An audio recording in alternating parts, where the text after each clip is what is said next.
Yo, welcome to another episode of the Bjj Goons podcast. I'm your host, Tim, the Mushmaster Spriggs, and with me, as always, every week is. Yo, what's up, everybody? It's no new Nico Ball. Definitely don't like to be on film as much as Tim does. Like, you got that dramatic effect film. You got that dramatic effect down for sure. And I can barely speak. It's me up in here barely speaking. I'm not used to recording this early. True. Do you get up early in the morning? Not as much as I used to, but it's because I don't really have a job. I'm kind of a jujitsu bum that does a lot of outside work. And let me say this, I'm more of an artist. So I can't really say that I'm a bum. I'm not a bum. And So you don't get up in the morning, is what you're saying. Like, when was the last time? Like, I do actually. I have to wake up about like 6 o'clock in the morning a couple times a week because I teach privates to people. Uh, Naturally, I just wake up early. I need to go to bed earlier, but typically I'm training, and I have a few like I have a totally separate life, Nico, that very few people know about. I live a totally separate life. I have a secret identity. I have a totally different group of people that know me for different stuff, and very few people know everything. And I'm busy. I remember the beach story. I do remember the beach story. I mean, I'm just busy, Nico. Like I do shit. So waking up at like in the morning, like I have a real job and like recording and being in front of a camera and looking this handsome, it's hard ass work. So he's sitting there with his coffee cup. But you ready for it? You ready for it? All Yes. right. Yeah. You know what we Okay. need, Nico? We need some Dream Chasers coffee, Yo, that would be cold dope. brew. Shout out to Lenny Maggio. Shout out to Leo. He's my brother from another mother. He has a coffee company, and I wish I had some of that right now because I love Dream Chasers coffee. It's so dope. Just shout out to them. But go ahead, Nico. What were you saying? I do too. I normally always have coffee, but I was at breakfast before we were filming, so I didn't stop and get more coffee, and now I want coffee, so I'm sitting here like, and we still got more filming to do after this. I'm like eyeballing your cup like a little fiend, like, well, maybe I can run out to World Farms and then we'll film the I mean, I technique. got coffee upstairs, but I don't think it's. I don't know if you would like it. We You can. have creamer? I don't know where the creamer is in the house because I drink my coffee black. Oh, God. Black is my heart. No, just wait till we're done. Go to Dunkin' Donuts or something. Yo, I need a donut. That's what I need. But go ahead. We all off topic here, folks, so it's okay. Yo, for real. But I do have a secret life that'll be revealed eventually. But right now, no. Yeah, we all have secret lives. I keep like forgetting like when you like the question that you asked me. I don't know. What was I the keep question that I forgetting asked you? on the Patreon episode. You're like, "What do we do about this dating?" And I was like, I guess it's behind a paywall." And I was like, "Yeah, but we'll just leave that for the Oh, papers." that question. Speaking of which, if you want to see us go really unfiltered, you need to subscribe to the Patreon channel at patreon.com/BJJ I show techniques. We break down matches. We have bonus material with our guests and friends, and we get real. So real that like I feel as though we don't have any community guideline strikes on YouTube, but if we put the type of shit that we put on our Patreon on our YouTube, we would definitely get community guideline strikes and we would definitely get canceled. So if you want to see that shit, even if you're a hater, you still got to pay for it. Go to patreon.com/BJJ Goons. Wild, wild. Yes, very wild. But before we get into it, we are actually going to talk about like I don't know if you see the news in DC, but did you see that like the cops shot like two people within like the last 24 hours, or maybe I guess it was yesterday, because yesterday they shot a man that was sleeping in his car and killed him at 3 a.m. He fell asleep and they like approached his car, saw that he had a gun in his waistband, woke him up and killed him. I saw the video and I saw the situation, and I think it's pretty irresponsible to just go shooting into a car in a situation where the guy is asleep. Because from the information you gave me and from the information that I have heard, even if someone has a gun in their waistband, Why do you think it's okay to shoot them? I mean, like a week before the Capitol was locked down because there was a man who said he had a bomb in his truck who is still alive. But they didn't shoot him up, right? Yeah, I mean, and that's like the thing is like he was alive and he was threatening people. Like he was awake. He was threatening people. He said he had a bomb and he's alive. And this man like fell asleep. And this young man that was shot last night or a couple nights ago, he was black, correct? Yes. All right. And did he peel off or pull off or something? It wasn't that he pulled off, like he started to drive away slowly apparently. So whether like cuz they said like they woke him up and he was startled, like they approached him with like his foot on the his foot was on Oh, the he brake. was sleep, He was sleep. asleep. They woke him up. He, They woke him up and killed him. He was completely asleep. I feel like there's smarter ways to wake someone up than with gunfire. And just as a black person, when you see them blue and whites, when you see flashing lights, do you believe in genetics, where something that happens in your bloodline, it just is ingrained in you and just like I don't know. I think Musin talked about it on his episode where basically it's like past traumas from previous generations can affect you without you even knowing it. And just from, I think most black people got PTSD. Let's keep it 100. Because we're under attack all the time. Like your whole life, you're under attack. Whether it's subtle shit like in the schools, the way they administer discipline or the way they teach young black people differently than their white counterparts, whether it's seeing images on television of black people being abused or murdered, the way your history is taught. Our whole lives we're under attack. So I can only imagine in today's climate, after an entire year of a continuation of the civil rights movement that never ended, that still continues to this day, in his psyche, you're getting startled by it looked like a bunch of white dudes in blue suits with guns and flashing lights in your face, and he was probably extremely tired. I don't know if he was drunk. They're probably gonna say he was drunk or some shit, He but could have been drunk, like he could have been high on perks and or he passed could have out. But been the fact of the tired and matter was, working. The fact that he got woken up to that, which is a lot of black people's nightmare.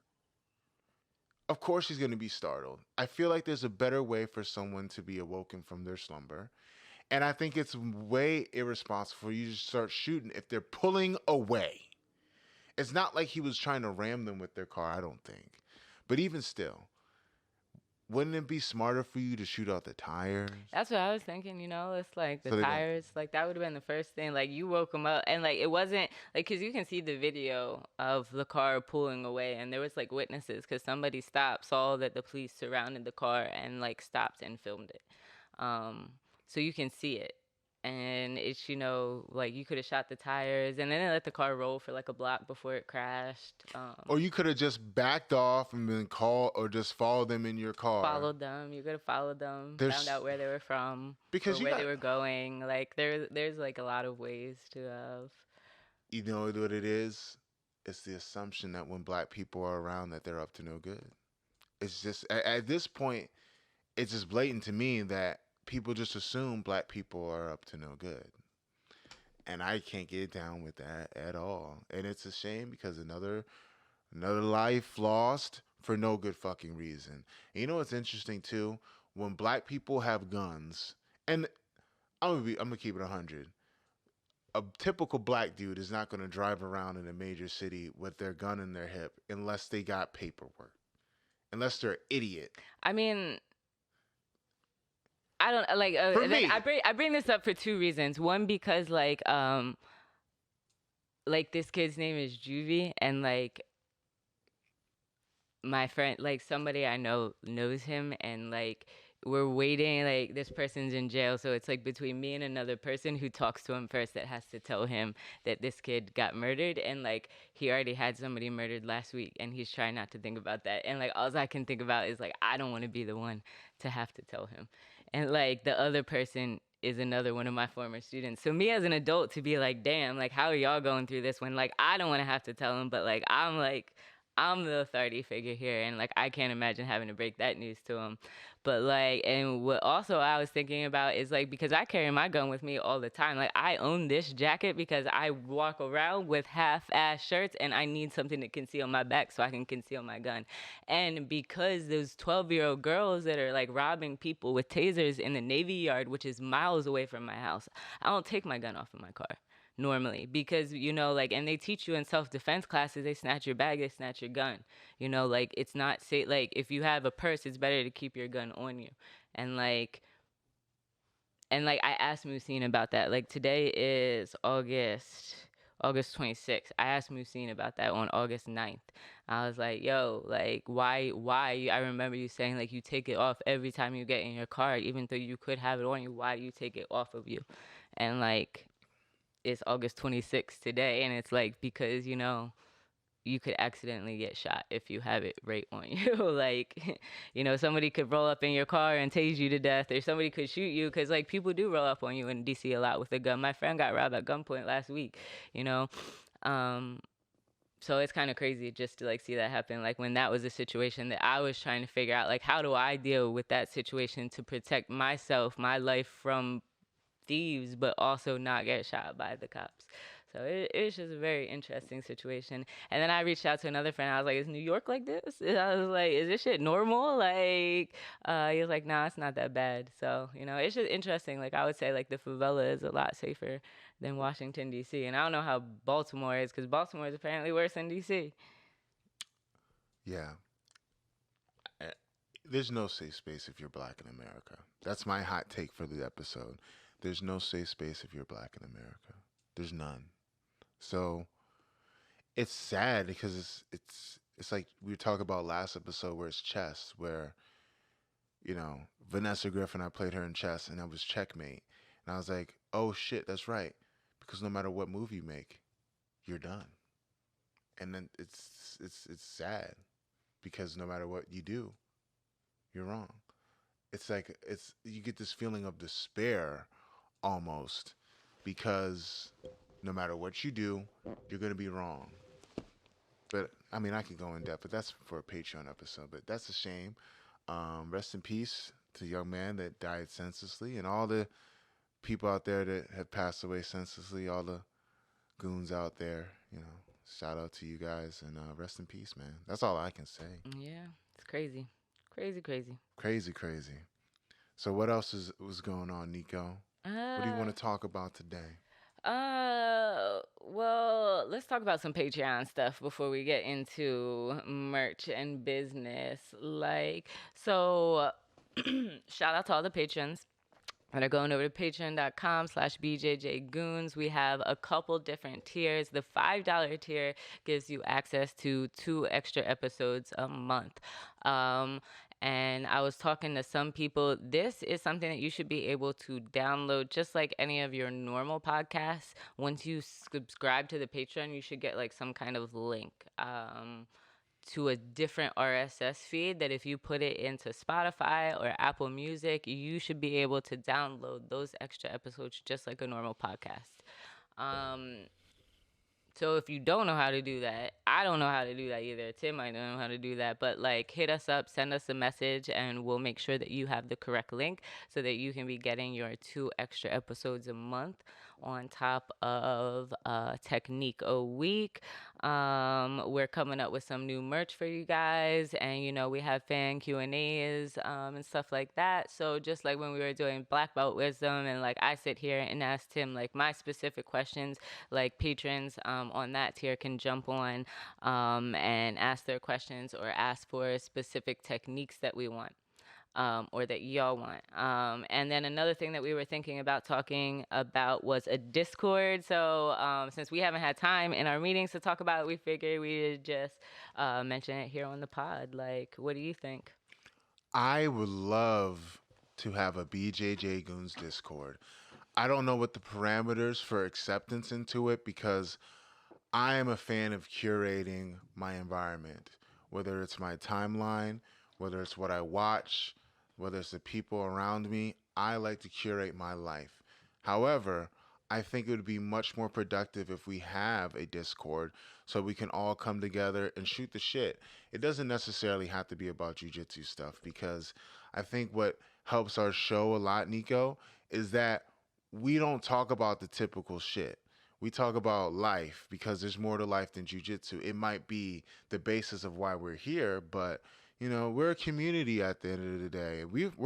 I'd say BJJ Goons has a life of its own, and I want to get to know all of you guys that support us, whether you're a patron, whether you are subscribed to the YouTube channel, whether you're a listener or old listener from back in the day when DJ and I were on that snowball mic over there, or if you just started watching this week. So I would all for it. I'm all for engagement. Let's help build a community. We talk about positive shit all the time. If it wasn't for this show, I wouldn't have gotten so close with Dom Hoskins. I wouldn't have gotten so close with Elijah, or so many cool people. So let's keep that going, folks. I'm all for it, Discord, Nico. Let's try to set it up. Let's talk about it in another meeting and let's get the shit done. I'm Yo, all I like for it. that parameters. We should come up with some kind of a competition or a quest, like maybe even be free to people that aren't on the Patreon, but you got to do this, and this, but it's got to be some wild stuff. Yeah, like punch your local racist or something like that. I don't know. Maybe that's a background check, people. I don't know what we're gonna do, but we will have a BJJ Goons Discord sometime in the near future. I'm not sure when, but my vote is yes. That's what's up. That's what's up. And we also have to do the town hall on the Zoom, which we suck at planning because I work at a night school, which I will not be doing too much longer. So that will make the town hall planning a little bit easier so that it's not at 10, 11 o'clock at night with our training schedules and whatnot. What would be a good day, folks, for everyone that watches? I'm assuming if you're on the Patreon, you watch the show. Give us some feedback in the YouTube comments. I love YouTube comments, Nico. I have been on a crusade to get us monetized on YouTube. So let's just keep the engagement there. If you're watching this on YouTube, which you should be, even if you listen on the regular pod, go to the YouTube comments of this video. Give us your feedback. What day would work best for you? When would you want to have this town hall meeting? And give us some ideas of what you want to talk about because we're here to serve you. Isn't that part of being a Buddhist, Nico? Service? Is that what you guys do? No? Yeah, I guess. I mean, Service to others? I think you as a Buddhist, you have to find your own enlightenment. Okay. I like Buddhism. I mean, you guys just have an answer for everything. It's very chill. So, yeah, I'm here to serve you guys. So, let us know in the YouTube comments. I'm trying not to make any jokes about that, though. Not. What? Nothing. Service? Yeah. What do you mean? Nothing. What kind of jokes could you make about service? Oh, you see, I'm just trying. Here's the problem, man. I just try to be a good person. It's and then all the memes talking about all the the restaurants about to get their servers back because OnlyFans changing their policies. But they reversed that. Did they reverse it? They're going back to letting you do porn and stuff. So are they really? Yes. And that they were selling out. It was yo, but our bankers and our investors, they're not interested in the platform. I was like, yo, your platform is all of this. They're talking about chefs. Who goes to OnlyFans to see food? Are they sure? What banker? Side note: if I'm investing in a company, why would I give a shit about what they put up there as long as there's engagement? Because some people are really wrapped up in their morals, especially in the Bible Belt. You live in the North.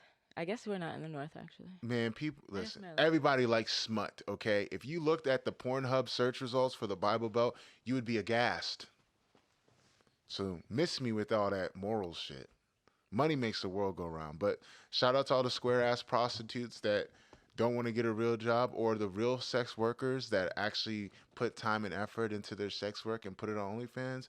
Shout out to you guys because, you got to stay of execution for now. Keep putting them titties on the timeline and pay OnlyFans. You know what I mean? What's so funny? I was just laughing at this outline. I was like, maybe we should cut out that last part where we refer back to the women's empowerment, or at least put the thing about the design in between. I don't know. It depends on how you take it. I would say, yeah. It is empowerment. It depends. Yeah, no, that is empowerment, Think and you're about it right. like this: if a guy can walk around shirtless and he has man titties, why can't a woman walk around shirtless? I mean that does make sense. That That third eye is makes open sense. right here, All folks. right. Okay. I'm just trying to make sure. I'm trying to make sure I'm not yelling in y'all's ear. But yeah, still gonna leave the other part about mental health till the end. We're gonna go from OnlyFans to designing and creating merch because that kind of goes hand in hand. It's not like you can just hop into OnlyFans and think you're gonna post some naked pictures on the internet and then like get followers. No, sex work, or maybe not sex work, creative work or any kind of content or merchandise, it's a process and it requires a team. Okay? It requires a team. Photographers, videographers, sound people. But what I really want, I'm just trying to make a professional transition. What I You need really, that what, sound though. You need the sound. the Sound is sound, very important. actually, the sound is very important. Shout out to Dave XXX. Like, it was like a guy from Cali that does jujitsu and he produces porn. He listened to the podcast and like he left some comments and hit me up and we hopped on a call and he actually gave me like a lot of really good sound advice like about microphones and stuff like that. Yeah, lots of really good advice. So it's like, you know, We should listen to him though. Like porn is always at the forefront of videography and sound. I mean like no like I mean yeah, whatever. They were He's the just ones that like instituted Blu-ray, I believe. Like they were the ones that first were like, "Yo, Blu-ray is a wave," and now everyone threw away their HD DVDs. Now we got Blu-ray.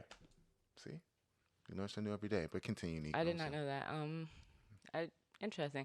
I mean, but like for me, independent of what like the actual content is, like when you're a videographer and like you know your stuff, it like becomes apparent and like knowing sound is very different from knowing light, and those are two things that like I am in the process of learning. Like I could say like I'm a lot better with pictures. And I can do like minimal sound setups.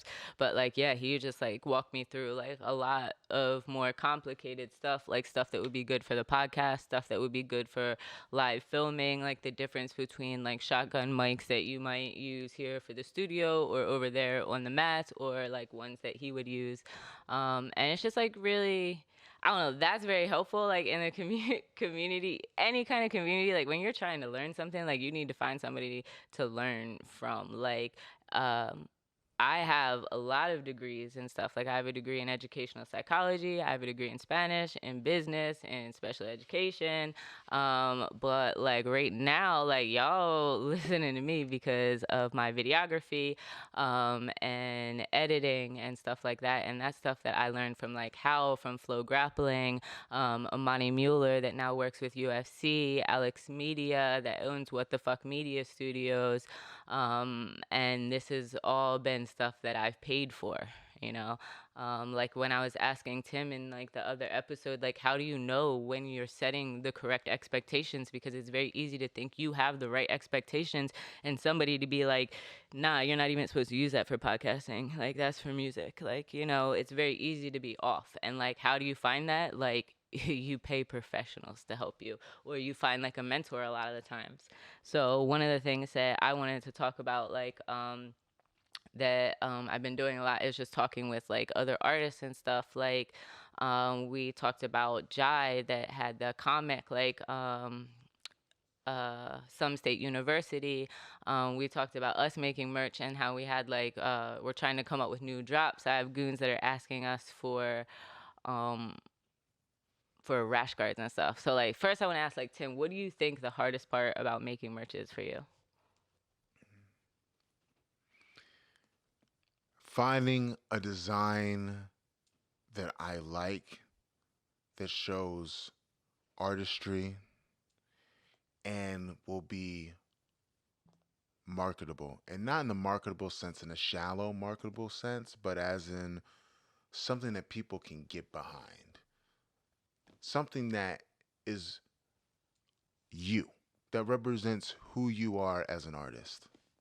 Like for me, like if I'm like when I made the Mushmaster design, it took time to figure out what was in my head and how it could get put on a shirt or different merch and whether or not people would vibe with it to the point where they would put their hard-earned cash down to support it and have it in their collection. That was the hardest part. The artist, the art. Gotcha. Yeah, that was the hardest part. Why do you ask? uh, no, I just wanted to know, like, from your opinion before I started talking about like what I was like. So finding the design. So like, who did the design for you for your Mushmaster joint? Philip Lights. He did the design for the Mushmaster T-shirt. Shout out to him. Uh, I loved it. You know, he really took time to listen to me and really figure out what it was gonna look like. And he took everything I said into account and he made it his own. See, when you're looking for an artist, you gotta find an artist that you like or that has some unique take. Because so many times with designs now, guys try to copy. You know, like, oh, I'm just gonna make a T-shirt and it's gonna be like the Supreme box logo, but I'm just gonna put my name in it. Like, no one. That's not artistry to me. That's nothing. That's just copying. If I want to make merch, I want to make something that's memorable and that's something that piques my interest. Like if you look at that Mushmaster design, Phil took time to make it. He drew that shit, and he had like we had different mock-ups, and then he dropped it. I was like, yo, this is beautiful, and people love it. I like to think that I'm one of the guys, the pioneers of a jiu-jitsu guy having their own merch and making it for them. Because if you do like a one size fit all cookie cutter design, no one's gonna remember that shit. No one's gonna remember it. You want to make something that's authentically you, and finding the right artist that can do that is paramount. You know, he's a legitimate artist. Like he doesn't even typically when I see his art online, it's not a lot of it is jujitsu. It's like jujitsu related, but he draws like lizards and shit, you know? I'm like, yo, that's detail. This guy is an artist. Like this guy is a black belt drawing shit. I need him. And people respect that. A lot of people respect it like when they find their artist, but it's like, can you afford that level of respect as well? I think that can be some hard for some people. As someone that provides a service that is considered a luxury, but it took me a lot of time to become a master of it. I respect artists. And I'm not gonna if I'm gonna do it, I'm gonna put the effort to make it good. Because I know that if I come out there with some half-ass shit, that's my reputation on the line. Like the artist, like he don't give a fuck. It's a commission. You know, they give a fuck, but at the end of the day, it's not a representation on them. It's a representation of me. So if you're gonna put art out there, if you're gonna design shit, you need to take the time, invest the money, and make it work. Like you gotta invest in it. Cause I hate more than anything.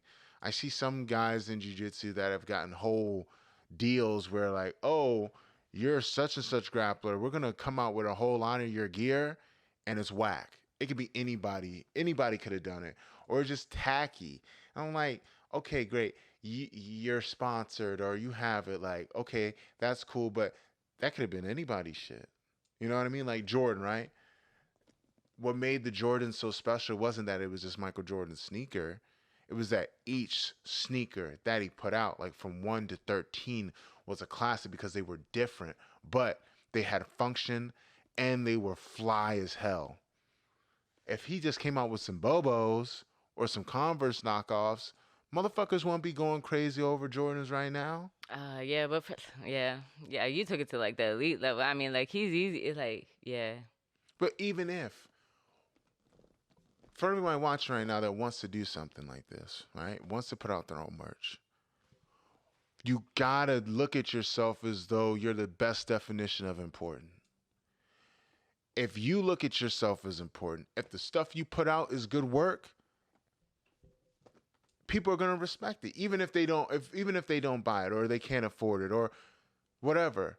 At least you'll know that you have good work. So when they finally catch fire, they're gonna be like, it's more than just the hype, because you have to have substance to the hype, and that's when it starts to grow. Like I'm pretty sure when we come out with a next design, that's why I'm taking my time for the next merch drop that I do. Because now people have an expectation. When you cop that Mushmaster t-shirt, the t-shirt's going to be comfortable, it's going to be nice, the design's going to be fly, and it's going to have a meaning behind it. That's why I say put the money in. If you're going to do it, don't be cheap. Yeah, so Tim, like, he went into a lot and he talked a lot of real shit. And, like, I was literally just talking about the design. Like, and that's fucking hard. Not what to put it on. Not even what to put it on. Not even what to put it on. Let me emphasize that. Not even what to fucking put it on. Like, because Yeah, most that's hard. people can't get a design or a mock up. Like, they don't know what a mock up is. Like, so I bring this up because it's like, my partner in Brazil, like, so we were going through the business meeting and we were going through, like I said, like, I've been having them go through actual training, go through processes, like, because they always want to do new products and they always want to do new colors. Like, everything I've ever produced for 5 years is fucking black and white. Mm. And people tried to get me to change it a lot, and I made one gold and yellow drop. But everything is black and white, and it's all the same, and it's all really big. Like, you could recognize, like, the favela jiu-jitsu, like, print from across the tournament because it's so big. And a lot of, like, other stuff will kind of look like it, but I kept it the same. And it's not even a logo. It's not a design. It's just a font. Mm. Like, so that's another, like, key detail. It's not even a design. Like, favela jiu-jitsu has no logo. For 5 years, like, we're trademarked, but we don't have a logo because, like, coming up with a logo can be hard, you know. So, like, and people don't, like, put any respect on that. Like, Bjj Goons has a logo, but, like, we've been talking about changing it possibly. I don't even mess with that. It's like, we got one, like, and then we have our animation. So, like, that's something to think about. And, like, what I was getting at, I was like, all right, you want a rash guard. Everybody wants a rash guard. And it's like, well, what we're not going to do is just put favela jiu-jitsu on the front of a rash guard, because what the fuck is that? That's It's not pushing it forward. it's got to be designed. So I asked a person in Brazil, like, as just a process of training, I was like, who's going to design the rash guard?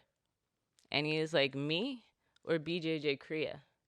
And I was like, we're videographers.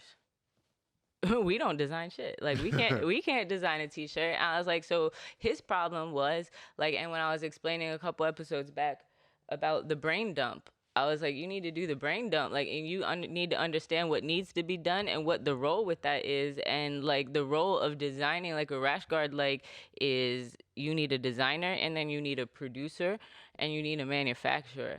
And, like, you need to have a platform to sell it all, and all of these are three very different things, and, like, they're very hard. And that's why, like, I haven't produced anything in Brazil, because, like, I've never been able to, like, test the quality and the consistency of a thing. It's very hard because, like, shirts in Brazil, they made really weird, and people will wear them, but, like, if they don't fit right, they don't fit right. You know, like, we've had a couple people send us rash guards that don't fit right. You know, so it doesn't matter if the design is right, if, like, the actual product doesn't fit right. So you can use Gildan, or you can use, like, Bella Canvas, or you can use, like, one of, like, what a lot of people do, like what we do. But, like, certain other people, they go above and beyond. Like, a Perry Athletic will use, like, some other kind of, not a brand that will say just their stuff. Like, you might get it from China, but then, like, you need to know how to have it sized. Like, then you might have to go to the point where, like, you're having stuff sized. Ever thought about any of that? Yes, I have.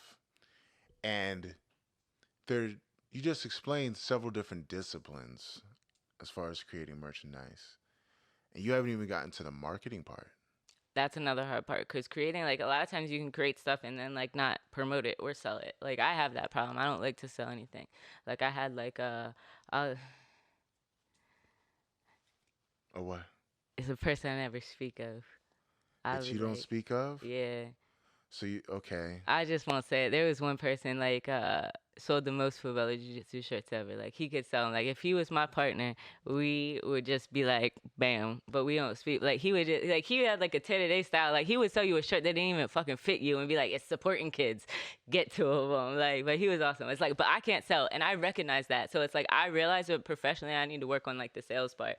But, like, also, like, yeah, I don't know. Like, I'm, like, coordinate, like, all the designers and stuff like that. So, question for you, Tim. If you didn't want to figure out how to figure out what to put your design on, what do you think would be an alternative? If I didn't want to figure out Yeah. how to figure out, All the stuff that I do basically for your merch, but if I wasn't there, what would you do? How would you produce your stuff? What could be an alternative if you had your design but no way to put it on clothes? I'd find an expert that knew how. I would network because I have buddies online or people that I've met through jujitsu and different subcultures that I'm a part of that know how to do it and have done it. So would defer to experts and then ask them their process. And that's the importance of a mind dump when you're, or getting the information, extracting it from people so they mind dump on you so that you can write down the process. And then once you know the process, then you can categorize what part of the process it is, like marketing, fitting, designing. And then once you get into those disciplines, then you can figure out more about how to find the right people in that role. And then you got to figure out how much it costs. That's what I would do. That makes sense. But like, all right, what if you couldn't phone a friend? What if you had to have like an answer now, like pop quiz? Like, what might be a solution? Because I'm gonna break it Google, down. Google. How are you gonna produce clothes? You can't just Google. Come on. What can you find on Google? How does Master Donnie do his clothes? Do you know? I have no idea. You don't know? No. Oh, okay. Master Donnie has Jamil Hill designs a lot of TLI's t-shirts. Their team t-shirts, I believe. Wow. Yeah, and then he sends them to Represent. So there's like websites like Represent or Spring Tea that will make that you can put your designs on. I used to use them. The margins are a little bit higher. They're normally like Bella Canvas or those kind of clothes. I think Randori uses them to make their uniforms and different things. But you kind of just have to play around with it. You have to have like an account, and you really have to like know how to put the design on the actual website. Like I've come up with like Favela Jiu Jitsu logos that were like too small on it, and I didn't know. But Master Donnie does it beautifully. I don't actually know how he does it to that level. Um, Rico, I'm not sure how he does it. He might use Pakistanis. Hey, those are always, they do good work. I mean, they can do good work. Like, you just kind of got to vet them. Like, again, asking for people is always a nice way. There was one other way I would recommend people like you do it. I'm asked out. I don't really have any idea how I would go about it. A collaboration with a known brand would be like another way to go about like getting merch. I believe like actually you kind of had like a silent collaboration with your Mushmaster t-shirts where it was VTHS that actually produced them. Did they not? No. I thought I they gave you some or gave you free shirts to make them. no. Oh, never mind. All No, right, no. But so I wish. sometimes like you can do that. Like you could have like I know like Covera makes gis for Alliance.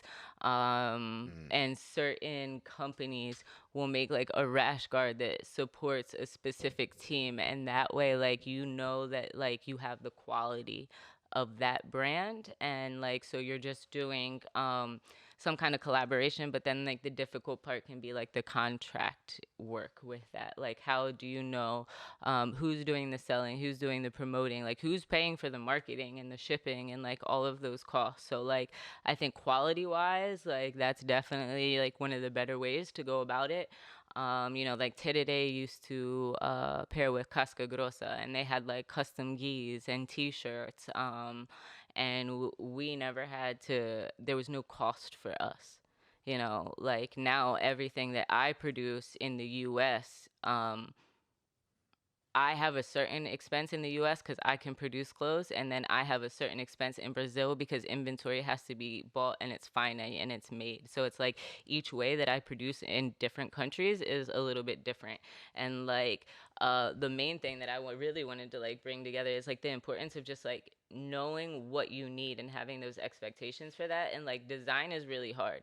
And like so I just want to give a shout out to like Finchworks, who is like my designer. Finchworks is a guy that trains jujitsu.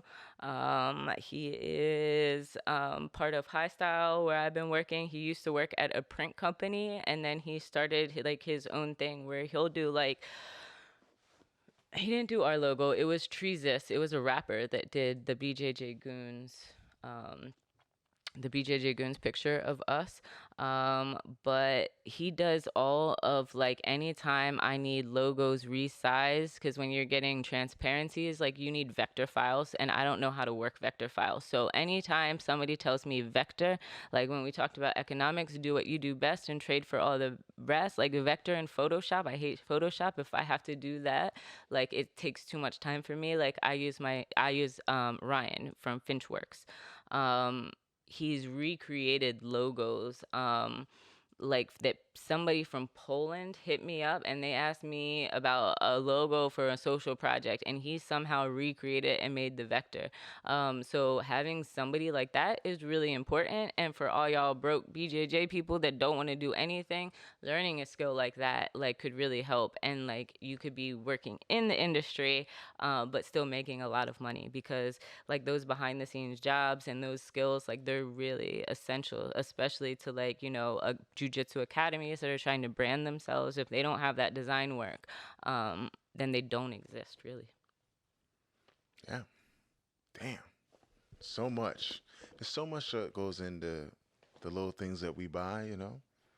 A Who would, lot. it's so much. Yeah, I have a new appreciation because after I started making gear and merch like that, I was like, man, so much into it.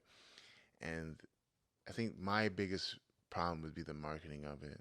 You know what I mean? Like getting people into it and building up the fan base. Like that's probably the most overlooked aspect of it. Like, yeah, you can make dope shit. That's fine, but you have to have a little tribe that pays for it. You got to have people that will ride with you. And then once you do that and you're able to market it to your crew, I think that's in essence what marketing is, building that fan base and the true fans that when you put something out there that's quality, it's pretty much guaranteed that they'll cop it. Facts, facts. Facts, for sure. Anything else you want to add to the merch pop, the merch Uh, issues? no, no, just I hope those were helpful tips, and that like yeah, we'll have some rash guards coming soon. Oh yeah, I can't wait. Make sure you cop them shits too. I can't wait to wear my own custom rash guard or like a favela jiu-jitsu rash guard because rash guards are so bland. This is super basic, you know. I need somebody to push the game forward. Like my biggest advice too with the merch, push it forward. Don't be cookie cutter. That would be the biggest takeaway. I hope you guys get, at least for me, is that you do something that no one else has done or can't do. That's exclusively you. Anything else you want to talk about? No, no, that's all I got really. I actually like mid episode I had to like drop that news to this person. They showed up. I sent a message. It would be interesting fallout. So just to Ooh. wrap it all out. Oh my god. The process never ends. Nope. It Nope. never ends. But let's pay some bills. Let's give a shout out to John's Fit Meals. Go to johnsfitmeals.com. They're a new sponsor for the podcast. They are a meal prep company. I am a serious athlete, even though I'm semi retired, but I'm not really because I'm fighting on who's number one in a couple weeks. But I need to eat right. I need to fuel this machine. So I use John's Fit Meals. Go to John's Fit Meals, get you an account, and use promo code BJJ Goons for a super sweet discount. Mm. Also, I want to give a shout out to Blue Edge Business. Go to Blue Edge Business for all your digital marketing needs, whether it's for Facebook or your own personal website. Use promo code. Actually, tell them I sent you, and you'll get a special discount from them. They did timspriggsbjj.com, my website, and it changed my life. I, for the longest time, had janky websites.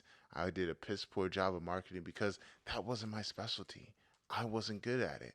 I'm a fan of deferring to experts, and Blue Edge Business are the number one experts in that field. Speaking of Tim Spriggs BJJ, you can find me there, and I have private lessons, seminars. My private lessons can be virtual or in person. I do game plans. I do a whole bunch of stuff. So make sure you check me out there or at Tim Spriggs BJJ on Instagram or Facebook. You got a better chance of seeing me on Instagram because I don't really use Facebook like that. Nico? You can find me on Instagram at no new Nico. That's no underscore new underscore Nico. And then also make sure to follow Favela Jiu Jitsu. We're going to be dropping some new merch in October when I can finally walk again. So stay tuned for that. This has been the Bjj Goons podcast. Peace. Peace.